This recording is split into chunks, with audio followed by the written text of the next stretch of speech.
ಮೈಸೂರು ಡಿವಿಷನ್ದು ಮಾಡಬೇಕಾಗಿತ್ತು. ಮಾದೇಶ್ವರ ಬೆಟ್ಟದಲ್ಲಿ ಮಾಡೋಣ ಅಂತ ಸಜೆಸ್ಟ್ ಮಾಡಿದ್ರು ಇವರು ವೆಂಕಟೇಶ್. ಮಾಡಿದ್ದೀವಿ ಅಷ್ಟೇ. ಬಟ್ ಚಾಮರಾಜನಗರ ಜಿಲ್ಲೆ ಭಾಳ ಹಿಂದುಳಿದಿರ್ತಕ್ಕಂಥ ಜಿಲ್ಲೆ, ಅದಕ್ಕೆ ಸ್ವಲ್ಪ ವಿಶೇಷ ಗಮನ ಕೊಡಬೇಕು ಅಂತಕ್ಕಂಥದ್ದು ಚಾಮರಾಜನಗರಕ್ಕೆ ಬಂದ್ರೆ ಅಧಿಕಾರ ಹೋಗುತ್ತೆ ಅಂತ ಹೇಳಿ ಒಂದು ಹಳೆಪಟ್ಟಿ ಇತ್ತು ಸರ್, ಅದಕ್ಕೆ ತೆಗೆದಾಕಿದ್ದೀರಾ ಸರ್ ನೀವು? ಅವೆಲ್ಲ ಮೂಢನಂಬಿಕೆಗಳು, ಅವರಲ್ಲಿ ಏನೂ ಸತ್ಯ ಇಲ್ಲ. ಅದೇನಾಗಿದೆ, ಈ ಮೌಢ್ಯಗಳು ಇದಾವಲ್ಲ, ಅದರಿಂದನೇ ಸಮಾಜದಲ್ಲಿ ಭಾಳಷ್ಟು ಪ್ರಗತಿಗೆ ಅಡ್ಡ ಬಂದಿರತಕ್ಕಂಥದ್ದು. ಅದಕ್ಕೆ ಈಗ ನಾನು ಒಂದು 15-20 ಸಾರಿ ಬಂದಿರಬೇಕು ಅನ್ನೋದು ಕಾಣಿಸ್ತದೆ ಚಾಮರಾಜನಗರಕ್ಕೆ. ನಾನು 2ನೇ ಸಾರಿ ಮುಖ್ಯಮಂತ್ರಿ ಆದ್ನಲ್ಲ.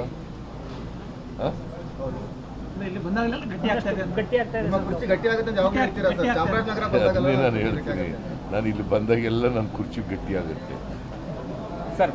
ನಿನ್ನೆ ಪ್ರಾಧಿಕಾರದ ಸಭೆ ಕೂಡ ಆಯಿತು ಸರ್, ವಿಶೇಷ ಸೂಚನೆಗಳನ್ನು ಹೇಳಿದ್ದೀನಿ, ಸೂಚನೆ ಕೊಟ್ಟಿದ್ದೀನಿ. ಒಂದು ಕ್ಲೀನ್ಲಿನೆಸ್ ಇರಬೇಕು, ಎರಡನೇದು ಈ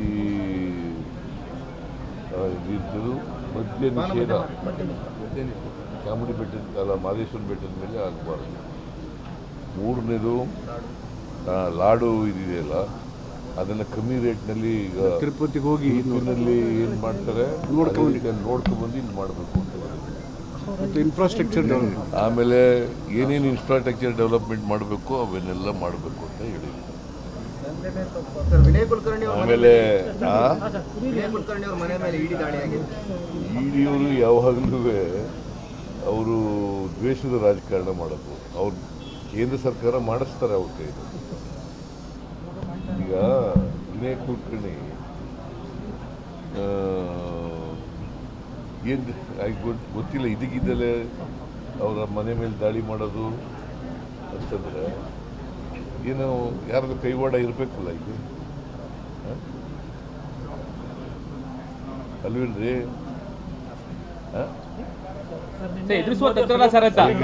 ಬಿಜೆಪಿ ಅವ್ರಿಗೆ ಯಾಕೆ ಮಾಡಲ್ಲ? ಈ ಬಿಜೆಪಿ ಅವರೆಲ್ಲ ಸಾಚಾಗಳ ಸರ್, ಎದುರಿಸುವ ತಂತ್ರ ಸರ್ ಅಂತ ದೇಶದ ರಾಜಕಾರಣ ಮಾಡೋದು. ಮೋದಿ ಅವರು ದೇಶದ ಜನತೆಗೆ ಒಂದು ಆಶ್ವಾಸನೆ ಕೊಟ್ಟಿದ್ದಾರೆ. ಮೋದಿ ಅವರು ದೇಶದ ಜನತೆಗೆ ಒಂದು ಆಶ್ವಾಸನೆ ಕೊಟ್ಟಿದ್ದಾರೆ, ಉಗ್ರ ದಾಳಿಯಲ್ಲಿ ಯಾರೇ ಭಾಗಿಯಾಗಿದ್ರು ಅವ್ರನ್ನ ಹುಡುಕಿ ಹೊಡಿತೀವಿ ಅಂತ ಹೇಳಿ ಸರ್. ಈಗ ಆಯ್ತಪ್ಪ, ಅವರು ಹೇಳಿದ ಮೇಲೆ ಇದು ಉಗ್ರ ದಾಳಿ ಆಗಿರೋದು.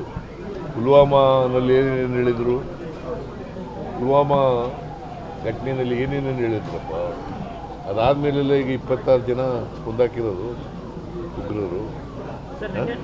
ಉಗ್ರರ ದಾಳಿ ಅವ್ರನ್ನ ಮುಗಿಸ್ತೀವಿ ಅಂತ ಹೇಳಿದ್ರು.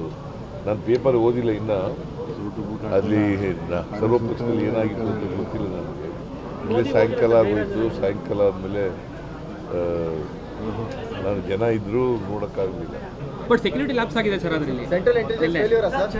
There is a failure of central intelligence. Central intelligence failure. Mysuru ಡಿವಿಷನ್ದು ಮಾಡಬೇಕಾಗಿತ್ತು. ಮಾದೇಶ್ವರ ಬೆಟ್ಟದಲ್ಲಿ ಮಾಡೋಣ ಅಂತ ಸಜೆಸ್ಟ್ ಮಾಡಿದ್ರು ಇವರು ವೆಂಕಟೇಶ್. ಮಾಡಿದ್ದೀವಿ ಅಷ್ಟೇ. ಬಟ್ ಚಾಮರಾಜನಗರ ಜಿಲ್ಲೆ ಭಾಳ ಹಿಂದುಳಿದಿರ್ತಕ್ಕಂಥ ಜಿಲ್ಲೆ, ಅದಕ್ಕೆ ಸ್ವಲ್ಪ ವಿಶೇಷ ಗಮನ ಕೊಡಬೇಕು ಅಂತಕ್ಕಂಥದ್ದು. ಸರ್, ಒಂದು ಸರ್ ಚಾಮರಾಜನಗರಕ್ಕೆ ಬಂದ್ರೆ ಅಧಿಕಾರ ಹೋಗುತ್ತೆ ಅಂತ ಹೇಳಿ ಒಂದು ಹಳೆಪಟ್ಟಿ ಇತ್ತು ಸರ್, ಅದಕ್ಕೆ ತೆಗೆದಾಕಿದ್ದೀರಾ ಸರ್ ನೀವು? ಅವೆಲ್ಲ ಮೂಢನಂಬಿಕೆಗಳು, ಅವರಲ್ಲಿ ಏನೂ ಸತ್ಯ ಇಲ್ಲ. ಅದೇನಾಗಿದೆ, ಈ ಮೌಢ್ಯಗಳು ಇದಾವಲ್ಲ, ಅದರಿಂದನೇ ಸಮಾಜದಲ್ಲಿ ಭಾಳಷ್ಟು ಪ್ರಗತಿಗೆ ಅಡ್ಡ ಬಂದಿರತಕ್ಕಂಥದ್ದು. ಅದಕ್ಕೆ ಈಗ ನಾನು ಒಂದು 15-20 ಸಾರಿ ಬಂದಿರಬೇಕು ಅನ್ನೋದು ಕಾಣಿಸ್ತದೆ ಚಾಮರಾಜನಗರಕ್ಕೆ. ನಾನು 2ನೇ ಸಾರಿ ಮುಖ್ಯಮಂತ್ರಿ ಆದ್ನಲ್ಲ.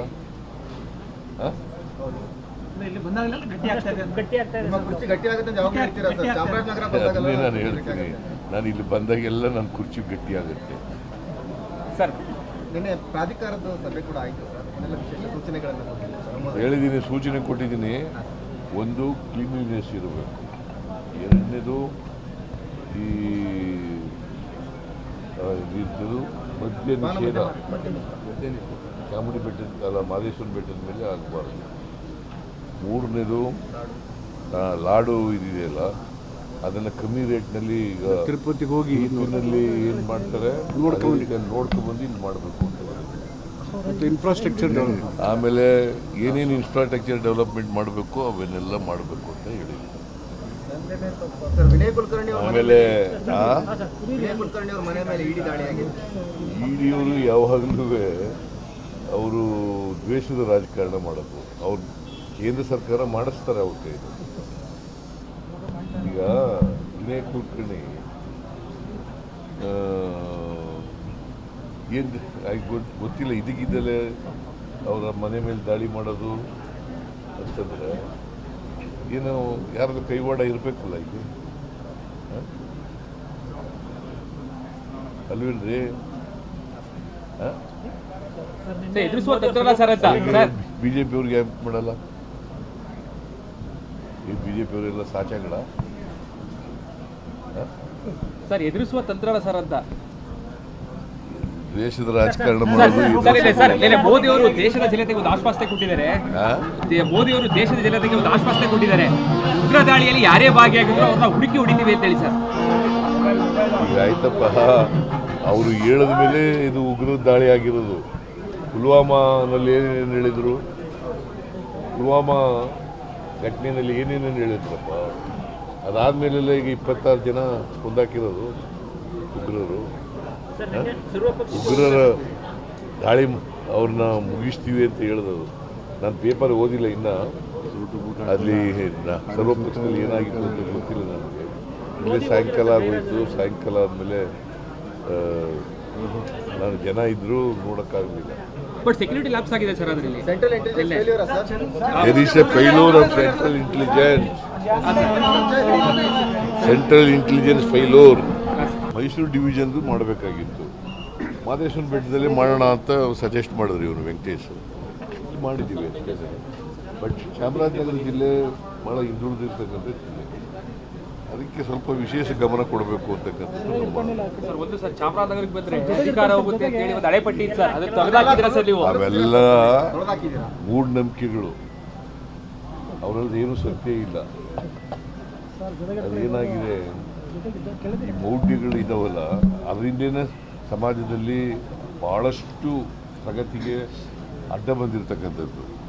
ಅದಕ್ಕೆ ಈಗ ನಾನು ಒಂದು 15-20 ಸಾರಿ ಬಂದಿರಬೇಕು ಅನ್ನೋದು ಕಾಣಿಸುತ್ತೆ ಚಾಮರಾಜನಗರಕ್ಕೆ. ನಾನು 2ನೇ ಸಾರಿ ಮುಖ್ಯಮಂತ್ರಿ ಆದ್ನಲ್ಲ.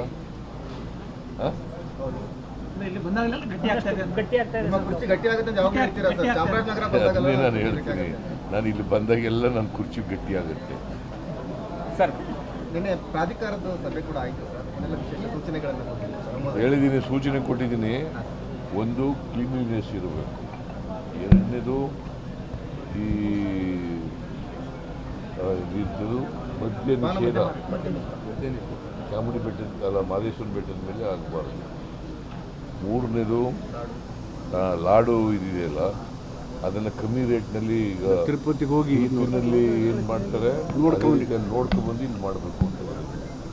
ಇನ್ಫ್ರಾಸ್ಟ್ರಕ್ಚರ್ ಆಮೇಲೆ ಏನೇನು ಇನ್ಫ್ರಾಸ್ಟ್ರಕ್ಚರ್ ಡೆವಲಪ್ಮೆಂಟ್ ಮಾಡಬೇಕು ಅವನ್ನೆಲ್ಲ ಮಾಡಬೇಕು ಅಂತ ಹೇಳಿದ್ರು. ಸರ್ ವಿನಯ್ ಕುಲಕರ್ಣಿ ಆಮೇಲೆ ವಿನಯ್ ಕುಲಕರ್ಣಿ ಅವ್ರ ಮನೆ ಮೇಲೆ ಇಡಿ ದಾಳಿ ಆಗಿದೆ. ಇಡಿಯವರು ಯಾವಾಗಲೂ ಅವರು ದ್ವೇಷದ ರಾಜಕಾರಣ ಮಾಡೋದು. ಅವ್ರು ಕೇಂದ್ರ ಸರ್ಕಾರ ಮಾಡಿಸ್ತಾರೆ ಅವ್ರ ಕೈಲಿ. ಈಗ ವಿನಯ್ ಕುಲಕರ್ಣಿ ಏನು ಗೊತ್ತಿಲ್ಲ, ಇದಕ್ಕಿದ್ದಲೇ ಅವರ ಮನೆ ಮೇಲೆ ದಾಳಿ ಮಾಡೋದು ಅಂತಂದರೆ ಏನು ಯಾರ್ದು ಕೈವಾಡ ಇರಬೇಕಲ್ಲ ಇದು, ಅಲ್ವೇನ್ರಿ?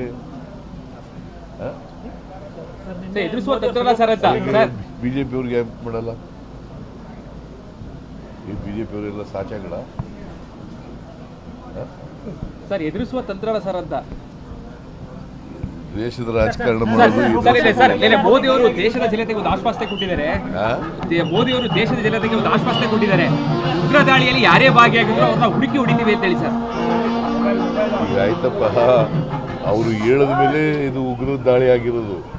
ಪುಲ್ವಾಮಾನಲ್ಲಿ ಏನೇನು ಹೇಳಿದರು, ಪುಲ್ವಾಮಾ ಘಟನೆಯಲ್ಲಿ ಏನೇನೇನು ಹೇಳಿದ್ರಪ್ಪ. ಅದಾದಮೇಲೆಲ್ಲ ಈಗ 26 ಜನ ಕೊಂದಾಕಿರೋದು ಉಗ್ರರು. ಉಗ್ರರ ದಾಳಿ ಅವ್ರನ್ನ ಮುಗಿಸ್ತೀವಿ ಅಂತ ಹೇಳಿದವರು. ನಾನು ಪೇಪರ್ ಓದಿಲ್ಲ ಇನ್ನು, ಅಲ್ಲಿ ಸರ್ವಪಕ್ಷದಲ್ಲಿ ಏನಾಗಿತ್ತು ಅಂತ ಗೊತ್ತಿಲ್ಲ ನನಗೆ. ಇಲ್ಲೇ ಸಾಯಂಕಾಲ ಆಗೋಯ್ತು. ಸಾಯಂಕಾಲ ಆದಮೇಲೆ ನಾನು ಜನ ಇದ್ದರೂ ನೋಡೋಕ್ಕಾಗಲಿಲ್ಲ. ಬಟ್ ಸೆಕ್ಯೂರಿಟಿ ಲ್ಯಾಬ್ಸ್ ಆಗಿದೆ ಸರ್ ಅದರಲ್ಲಿ. ಸೆಂಟ್ರಲ್ ಇಂಟೆಲಿಜೆನ್ಸ್ ಫೇಲ್ಯೂರಾ sir? There is a failure of central intelligence. Central intelligence failure.